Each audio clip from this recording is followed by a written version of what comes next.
I saw that Austrian CPI is running at 3%. It's probably, the currency though is running more, being debased probably more at a rate of 5 or 10%. And that's why Austria, Germany, and the whole of the EU and the UK, that's why the people are getting poorer. The bourgeoisie has been destroyed. But it's all by design because they want to control you. And they can't control you if you are sovereign, self-reliant, and if you have assets. Monday, June 9th, 2025, Maneco 64, home of alternative economics and contrarian views. Well, today we're going to look at inflation and why it hasn't gone away and why we're being lied about inflation for like 50 years. And before I start though, I'd like to thank all of you for your interest in the channel.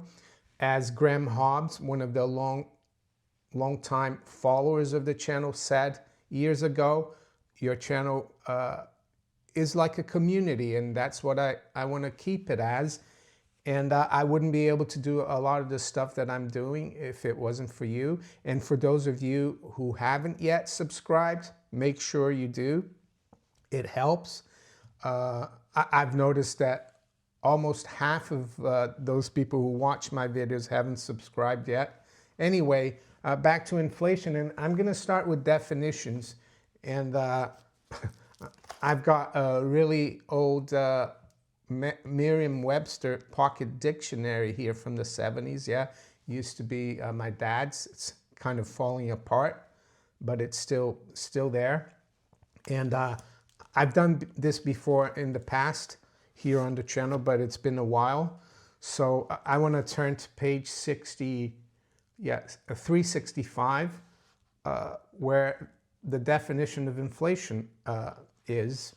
And under number 3, it says, an abnormal increase in the volume of money and credit. There you go. That's what inflation is. And then it says, resulting in a substantial and continuing rise in the general price level. The other day I saw someone commenting on LinkedIn that the dollar wasn't being inflated, that it was losing value. What that person didn't know is that historically, when you said the currency is being inflated, it's not its value, it's the supply of it, of the currency and the credit behind that currency that's been inflated. And it's the simple law of supply and demand. If the currency, the fiat currency and the credit increases faster than the economy increases, the value of that currency is going to fall. And that's what we've been having in spades. And what's making it worse now is the debt, which is the currency, right? Which is in a fiat currency system, the other side of the debt is the currency. It's not gold, right? Which is just a commodity money, money with no counterparty or debt attached to it. And it's a vicious circle because even though the economies are growing slightly, and there's studies that says that if a debt to GDP goes above 90%, the economy won't grow more than 2%. So it gets worse. The debt is getting worse. But that's normal because they, in order to keep the Ponzi going, they have to keep increasing the debt, the currency, the credit. And a lot of people don't understand that. They think that it will lower inflation, but the reason they think that is because ever since the fall of the Bretton Woods system, where we had some kind of connection to sound money, academia, the central banks, governments, they've changed the definition of inflation.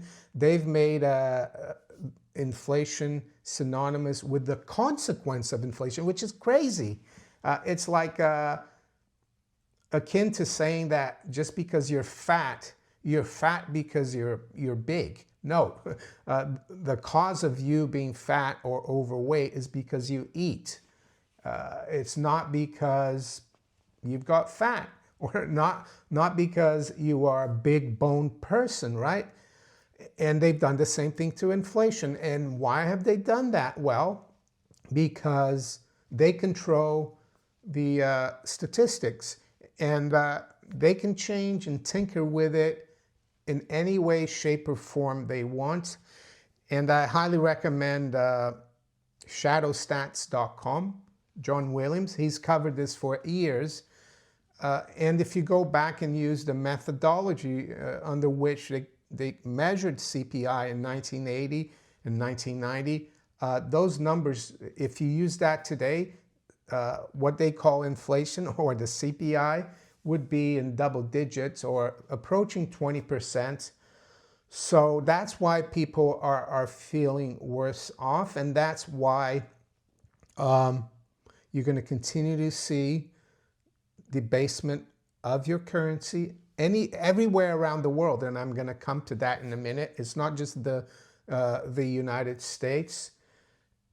And they're going to keep telling you, oh yeah, we brought inflation down. It's down. We got our target of 2%, which is another scam, because if you debase a currency by 2% over 40 years, which is how long, let's say, people have their working careers on average and save for their retirement, what they saved will have lost, like, I'm not sure exactly, but at least around 50% of its value. So even 2% inflation is a scam.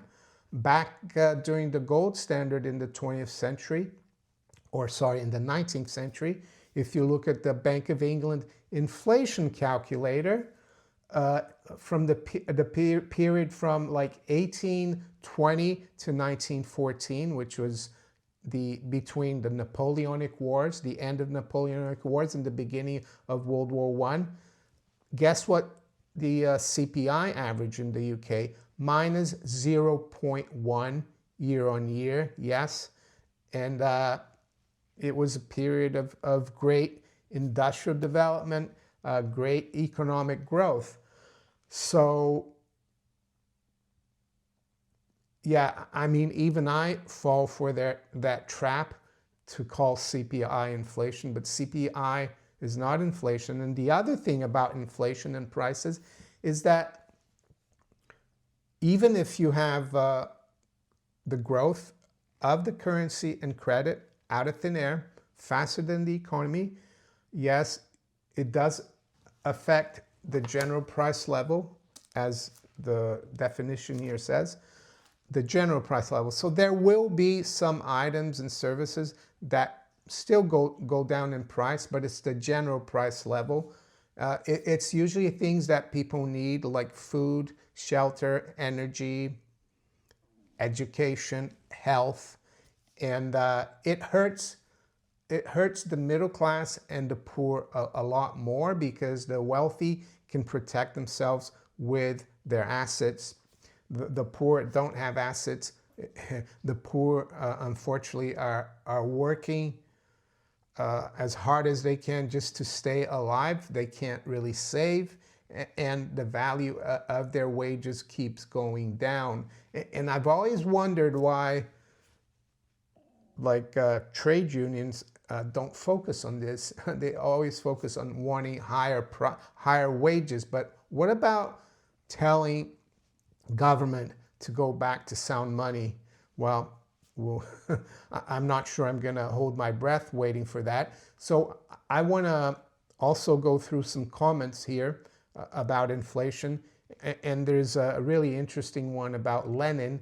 And it says here, and this is supposed to have come from John Maynard Keynes, and I quote, Lenin is said to have declared that the best way to destroy the capitalist system was to debauch the currency, by a continuing process of inflation. Governments can confiscate secretly and unobserved an important part of the wealth of their citizens. By this method, they not only confiscate, but they confiscate arbitrarily. And while the process impoverishes many, it actually enriches some, the 1%. Hopefully you as well, because hopefully you've been listening to me and you've been protecting your savings by acquiring some gold and silver over the last 10 years. That's paid off. Over the last 20 years, it's paid off, and it's going to continue to pay off. The side of this arbitrary rearrangement of riches strikes not only at security, but also at confidence in the equity of the existing distribution of wealth. Well, yeah, people want more. People are asking governments to confiscate from the wealthy, but it's not the right solution. Those to whom the system brings windfalls beyond their deserts and even beyond their expectations or desires become profiteers, who are the object of the hatred of the bourgeoisie, whom the inflationism has impoverished, not less than the proletariat, the workers. As the inflation proceeds and the real value of the currency fluctuates wildly from month to month, all permanent relations between debtors and creditors, which form the ultimate foundation of capitalism, become so utterly disordered as to be almost meaningless. In the process of wealth getting degenerates into a gamble and a lottery. Lenin was certainly right. There's no subtler, no surer means of overturning the existing basis of society than to debauch the currency. The process engages all hidden forces of economic law on the side of destruction, and does it in a manner which not one man in a million is able to diagnose. So this was John Maynard Keynes. And hopefully I'm increasing that proportion of people who understand this mechanism. So the other quote I wanted to bring out is from someone called Felix Sommery. And he was a very influential banker in the early 20th century. He advised governments. He advised the US Treasury during World War II in the run-up to the Bretton Woods. He was called the Raven of Zurich. He was born in Austria but moved to Switzerland. And this is what he said about inflation. And I quote, "The state alone is responsible for inflation. Inflation without government, or indeed against government, is impossible." So there you go. And I did a video back in July of 2022 about how the Office of National Statistics in the UK completely changed the calculation of CPI, going back like to the mid-40s. And the reason I found out about this is because I used to check the Bank of England calculator, and I had seen that since from 1997 to 2020, CPI had averaged 2.7%. And the reason I did that is because in 1997, the Bank of England was given independence by Gordon Brown, and they were told to have a 2% CPI target. They call it inflation target. And I'd been exposing the Bank of England, saying, look, they're not even reaching their targets. They're not really keeping prices down, or inflation as they call it. And then one day in 2022, I went back to the Bank of England calculator to do that calculation again from 97 to 2022. And I compared it to 2020. And I realized that now from 97 to 2020, it's 1.9. So they've basically lopped off, they've changed the history of prices or inflation. So they're going to keep lying to you. They're going to keep changing the methodology. I saw the last time the UK government published the CPI, they came out the next day and said, oh, there was a mistake. We've lowered it to 3.4. Well, they've set the precedent now to keep saying there are mistakes. And they're going to find new methodologies. One example, of course, is substitution. Instead of putting steak in the basket, they're going to put like processed meat now, or really cheap processed meat. The other thing they do is called hedonics. So let's say if a car in 1990 cost $15,000 and the same equivalent car today costs $45,000, they say that it's because of all the new perks, the new improvements, so the price hasn't really increased. And the other thing I've been noticing, and you've probably noticed as well, is shrinkflation, of course. They shrink the packaging, the price stays the same, so it's basically a price increase. When you fly, for example, I'm old enough to remember when you used to buy an airline ticket and you paid for everything. $300 to fly from London to New York return, and that was it. But nowadays you've got all these charges, and the reason they do that is so they can spread the prices, so the flight is looks like it hasn't gone up as much, but if you add all the charges, it has. And the same thing is happening in restaurants. I remember ordering a main meal, used to come with everything, and that was the price. But now they charge you for the sauce, for the vegetables and everything. It's crazy. They even charge you for sitting down. So that's how they do it, and they're going to keep fooling you. So now I want to show you how the money supply, which is really inflation, and the money supply, of course, is composed of currency, paper money, deposits, debt, short-term money market funds, and so on and so forth. Some people argue that short-term treasuries or short-term government bills are also money because they're highly liquid and they're very easy to liquidate. So, and we're going to start with the euro area, which is I don't know exactly how many countries use the euro, but it's the countries in the European Union that use the euro. Yes, there are some countries who have kept their currency, but this will do. So you can see euro area M3 here. That's it's a one-way street higher, isn't it? I mean, it picked up in 2020 with what happened there with that health scare. And it slowed down a little bit, but now it's starting to pick up again. So no end in sight.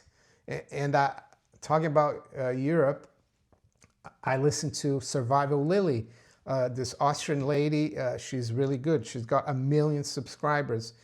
And she was sitting in her car talking about how 1/3 of Austrians are saying this year that they don't have as much money as they had to spend last year, and it's the same thing everywhere. So I saw that Austrian CPI is running at 3%.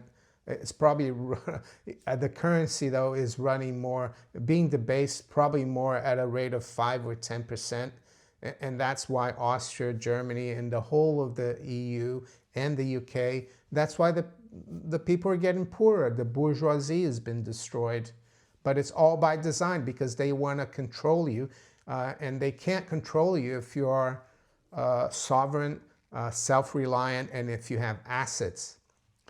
United States, M2. I can't get M3 for you because Mr. Bernanke, I think, stopped that because they don't want you to see how bad it is. But M2 is pretty bad as well. Yes, it did correct after 2022, but it's now picking up again, and we are at record highs, almost approaching 22 trillion. And look how it accelerated since 2020, right? Japan, the same thing, M3. Canada, I mean, they didn't even stop for breath after 2020.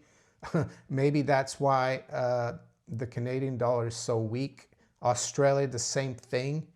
That's why the Aussie dollar price of gold is way above 5,000. The United Kingdom is a little bit different, actually.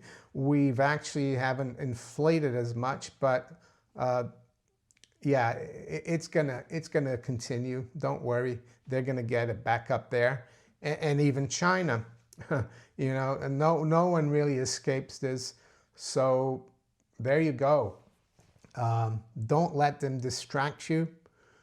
Inflation will not go away, and what will happen eventually is that the majority of the public realizes that inflation is a policy that will never end, that they're never going to stop doing it, and that's the crack up boom. That's when the currency collapses. Are we close to that? It's difficult to say. It could happen overnight, the psychology, because currency collapse or hyperinflation is about psychology. It's not about cost push inflation. So I've got Ludwig von Mises here on page 428 of Human Action. The crack up boom, are we there yet? And it says, but then finally the masses wake up. They become suddenly aware of the fact that inflation is a deliberate policy and will go on endlessly. A breakdown occurs. The crack up boom appears. Everybody is anxious to swap his money against real goods, no matter whether he needs them or not, no matter how much money he has to pay for them.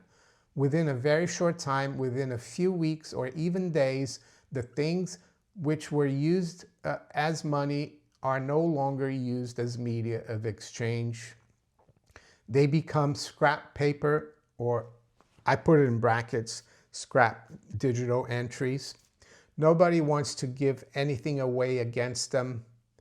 It was this that happened with the continental currency in America in 1781, with the French mandats territoriaux in 1796, and with the German mark in 1923. It will happen again when the same conditions appear. If a thing has to be used as a medium of exchange, public opinion must not believe that the quantity of this thing will increase beyond all bounds. Inflation is a policy that cannot last.